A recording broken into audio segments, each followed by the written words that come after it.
Guess who's here? No kings!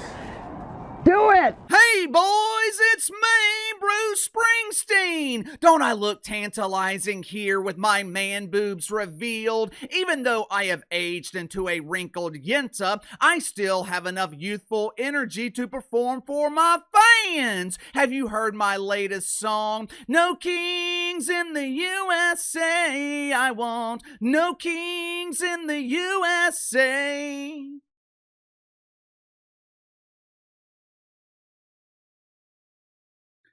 I don't know of another star or legendary performer who has tarnished his own legacy more than Bruce Springsteen. At this stage of his career, Bruce Springsteen should be celebrated, but because of his severe infection of the woke fungus, because of his incurable case of stage 4 OMB, Orange Man Bad, the legacy of Bruce Springsteen has been destroyed. If you spend hundreds of dollars, or in some cases, if you spend $50 on tickets to see Bruce Springsteen, you're not paying your hard-earned money to see the self-described boss. You're not paying your hard-earned money to hear the classics like Born in the USA or Glory Days. You're paying to see an aging fossil who desperately hides his wrinkles with high-powered turd polish. You're paying to see a dude pushing 80 with cleavage deliver a passionate sermon on the ongoing threat to democracy, or the plight of Somalian immigrants who are being deported back to their third world dump.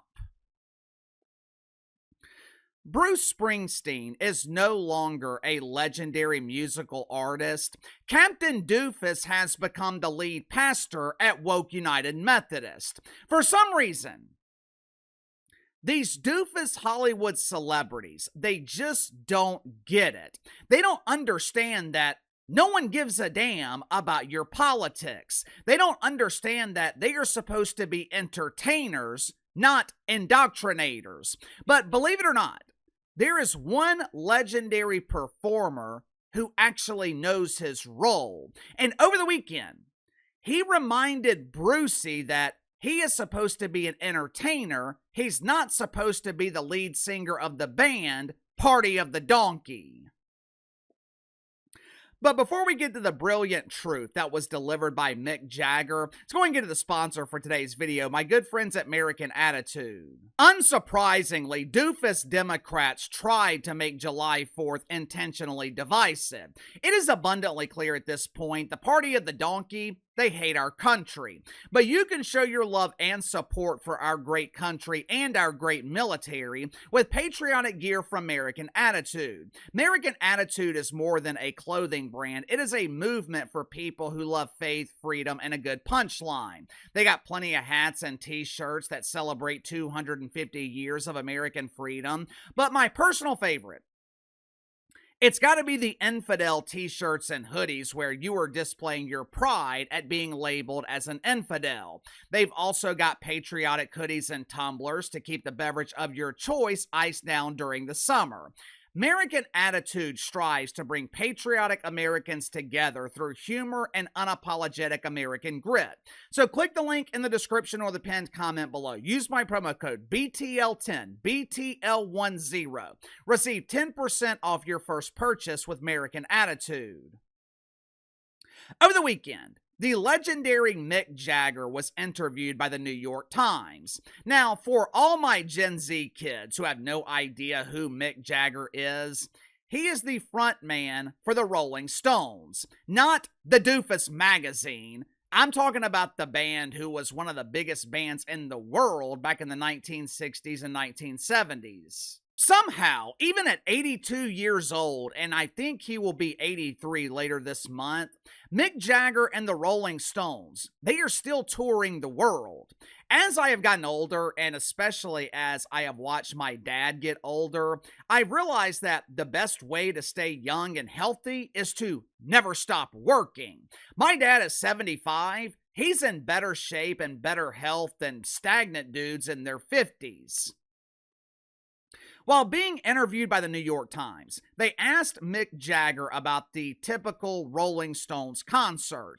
More specifically, they asked if the Rolling Stones were similar to Bruce Springsteen, where the paying customer not only experiences live music, but they also experience live preaching about the importance of daily doses of Metamucil and a proper woke diet. When you're consuming those woke wieners, it is important to chase them with Metamucil. If Bruce Springsteen was given this same question, he would have explained why it is important to indoctrinate his audience. I have to let my fans know our democracy is being threatened. Capitalism is bad, bad, bad. We must embrace the collective warmth of socialism. We must tax the rich, the wealthy. Except me, of course. I don't want to pay my taxes. I gladly tithe every Sunday at Woke United Methodist.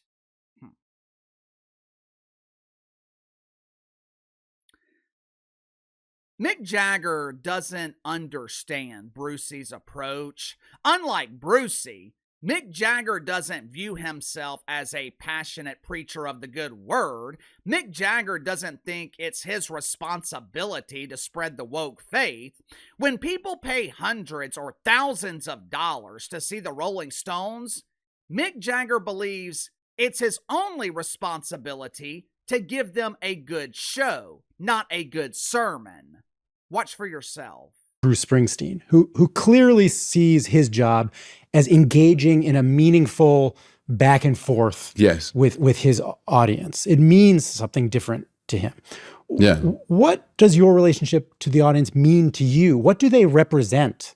My job in the live music world is just those people that come is to have the best time they possibly can for 2 hours or whatever it is, to forget all their problems and the problems of the world and their mortgages and their whatever. They can have just the best time. That's my job. So is to make them have the best time they possibly have. You're talking about what your job is in those events, is to make people have a good time, they want to leave the concert feeling like it was worth it and they can forget their troubles. And you don't want to lecture them. This is the difference between a preacher and an entertainer.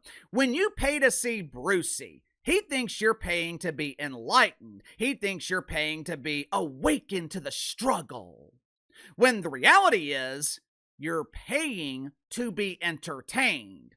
According to Mick Jagger, it is my job to distract you. It is my job to make you forget that your boss is a real asshole. For 2 hours, it is my job to make you escape reality.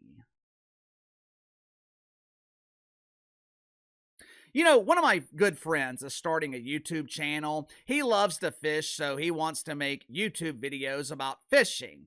As he gets further into the process of actually launching his channel and going live with it, he's starting to realize that there's a lot that goes into this. There's a lot of nuance, a lot of things that you don't know or think about until you actually do it. The other day, he asked me, how do you approach your videos? How do you figure out topics? How do you build an audience? I told him the same thing that Mick Jagger just explained to Bruce Springsteen. For 40 minutes every day, it is my job to distract you from reality. For 40 minutes, you can forget about the bills, forget about problems at work, and get lost in this fantasy world where we make fun of woke wanker spankers or pretend basketball players in the WNBA dump. You know, over the weekend, Jay-Z sold out 3 consecutive concerts at Yankee Stadium. The weekend was filled with surprise guest performances. Saturday night, he brought out Eminem. Outside of Reddit, where lonely men complain about everything, especially the fact that they are so repulsive to women that even their own mothers keep their distance. Outside of Reddit, I have not seen a single complaint from people who actually attended Jay-Z's concert. Why? Because he delivered. He met their expectations. People paid to see Jay-Z perform, and that is exactly what he did. perform. There was no politics. There was no mythical racism. There were no passionate sermons about the urgency to free Palestine. Thousands of people, they paid to see a rap concert, and that is exactly what they saw. I don't know why this is so difficult for Hollywood to understand. Supergirl, it is now on pace to lose over $200 million. Ticket sales are down 90% when compared to its opening weekend, and ticket sales during opening weekend of Supergirl were already circling the pooper. But instead of Hollywood blaming themselves, instead of Hollywood accepting responsibility for their own failure, they would rather blame you. It's not our fault that Americans are stuck in the 20th century. We presented them with a fantastic story about a female superhero, but Americans are so blinded by their misogyny. They're so blinded by toxic masculinity. They just can't accept the fact that women can be superheroes too.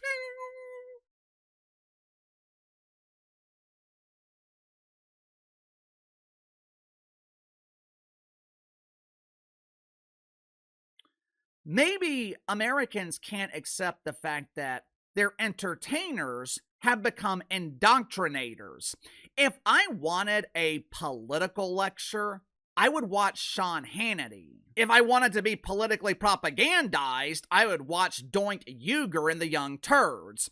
But if I'm paying for a show, I expect to see a show. If you fail to deliver, and in the case of Bruce Springsteen, if you consistently fail to deliver, I'm no longer paying to be exposed to your toxic mouth farts. There is a reason Bruce Springsteen was struggling to sell tickets in his home state of New Jersey. You guys remember this headline from a couple of months ago? Captain Doofus was struggling to sell tickets at home. My guess is the people in New Jersey who know Brucey best, they know what to expect at one of his shows. Instead of hearing the classics, instead of hearing live music, you're going to hear an aging fossil lecture you on how some mythical king is threatening our democracy. Who in the hell wants to pay hundreds of dollars to listen to an aging fossil complain about something that's not real? Sound off in the comments below. I'll see you guys later.